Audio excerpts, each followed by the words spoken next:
So hello everyone, আবারও আমার একটি নতুন ভিডিও তোমাদের সকলকে জানাই স্বাগত। তো আজকে এখন বাজে দুপুর 12টা। এখন থেকে আমার ব্লগটা স্টার্ট করছি, সঙ্গে থেকো, আশা করছি ভালো লাগবে। তো সকাল থেকে সব কাজ কমপ্লিট করেছি, করে 2 ঘন্টার কাজ কমপ্লিট করার পর লাইভে গেছিলাম। লাইভ থেকে উঠে রান্না বান্না করেছি, কর্তামশাইকে খাইয়ে দিয়ে ডিউটি পাঠিয়ে দিয়েছি, টিফিন রেডি করে।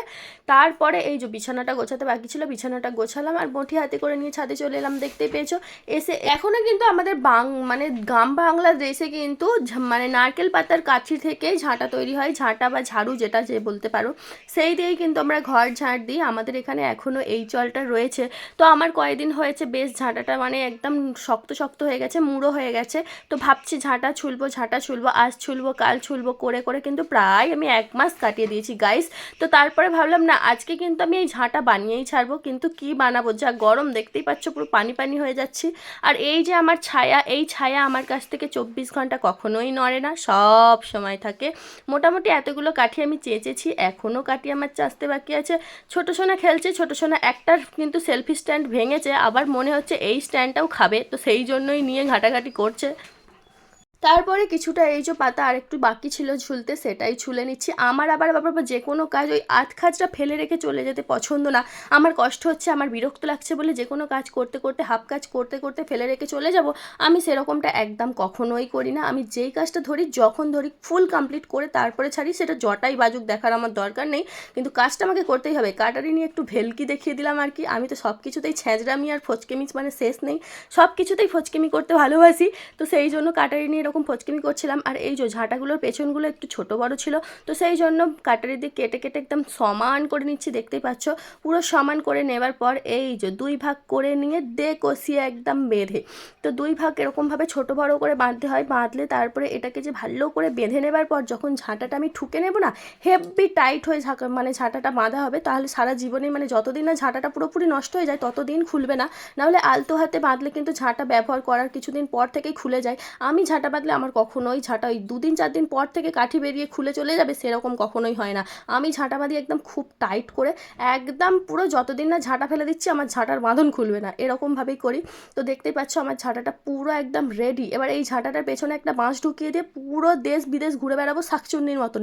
শাকচুন্নিরা যেমন ঝাঁটার পেছনে বসে আর উড়ে বেড়ায়, আমিও ভাবছি এবার এই ঝাঁটাটার পেছনে একটা হচ্ছে যে বাঁশ লাগিয়ে দিয়ে উড়ে বেড়াবো।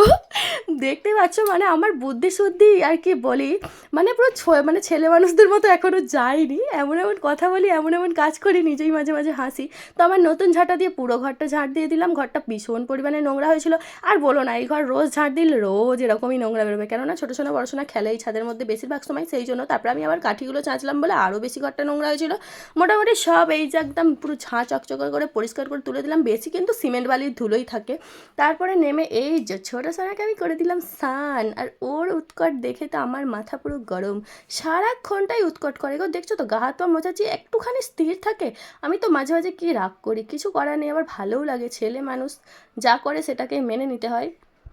পুরো দিদির মতো সুন্দর লাগছে, খুলে নেবো? খুলে নিই না, হাম্পি দাও, হাম্পি দাও। তারপরে বসবো খেতে, কিন্তু আজকে বানিয়েছি ঝোল ভাত। আমার ভাতের থালায় মাছ ডিম মাংস কিছু না একটা হলে যেন মনে হয় মাথায় হাত। খেতে বসে আমি ওই ভাতটাকে শুধু নেড়েই যাব, চেড়েই যাব, খাওয়া আমার হবে না। এত গরমের জন্য কর্তামশাই বললো আমাকে ঝোল ভাত বানিয়ে দাও, কেননা উনি হাইওয়ের ওপর দিয়ে সারা রাস্তাটা ওই 12টা 1টার সময় রোদরা কীরকম থাকে বলো তো, হাই রোডের উপরে পুরো গাছ নেই, পালা নেই, ছাওয়া নেই, ওই রোডের মধ্যে থেকে উনি সাইকেল চালিয়ে ডিউটি যান। তো সেই জন্য বললো আমাকে পেঁপে কলা ঝিঙে আলু দিয়ে ঝোল করে দাও রিঙ্কি, আমি ঝোল খেয়ে যাবো। তো ওর জন্য তো ঝোল করে দিয়েছিলাম, ও ঝোল চাটনি দিয়ে ভাত খেয়ে চলে গেছে, কিন্তু আমার পেটে উঠবে না। তো সেই জন্য ছোটো সোনার জন্য আমার জন্য আর দুজনে দুটো ডিম ভেজে আর খেতে বসে গেলাম।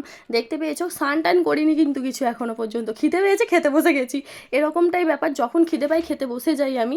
আমাদের কখনো না কখনো এই কথাটা শুনতেই হয় আমাদের প্রিয়জনদের কাছ থেকে, কি কাজ, ওই তো রান্না খাওয়া কাজ। কিন্তু এই রান্না খাওয়া কাজ করার মানে যারা করে তারাই বুঝতে পারে। আমরা যদি মানে বাড়ির স্ত্রীরা বা বাইরের মেয়েরা যদি তাদের কর্তামশাইয়ের কাছ থেকে বা বাড়ির গার্জেন গার্জেন থেকে যদি স্যালারি চায় না, তাহলে বাড়ির গার্জেনরা ভিখারি হয়ে যাবে। কেননা এত পরিমাণে সারা সংসারের মানে পুরো কাজ থাকে, আমি তো হ্যাপাই স্যাপাই খেয়ে যাই, কোনো হেল্পিং হ্যান্ড নেই আমার। এখন মানে কি বলবো, এই সবেমাত্র স্নান করে এলাম, স্নান করে এসে এখন বসেছি ভিডিও এডিট করতে। আর এই যে এখন কটা বাজে তোমাদের দেখাচ্ছি, দাঁড়াও বন্ধুরা, এখন বাজে হচ্ছে 3:06। এই সবে স্নান করে সবে মাত্র ড্রেসটা চেঞ্জ করে বসেছি, মাথাও আঁচড়াইনি, কেননা ভিডিও এডিট করতে বসেছি, আমাকে ভিডিও আপলোড করতে হবে। লং ভিডিও প্রত্যেক দিন আমার ওই 2:30-3টার সময় আসে, কিন্তু আমার এই যে এত বেলা হয়ে গেল। তো তোমরা যারা এতক্ষণ আমার সাথে ছিল, অসংখ্য ধন্যবাদ। টাটা, জয় গুরু।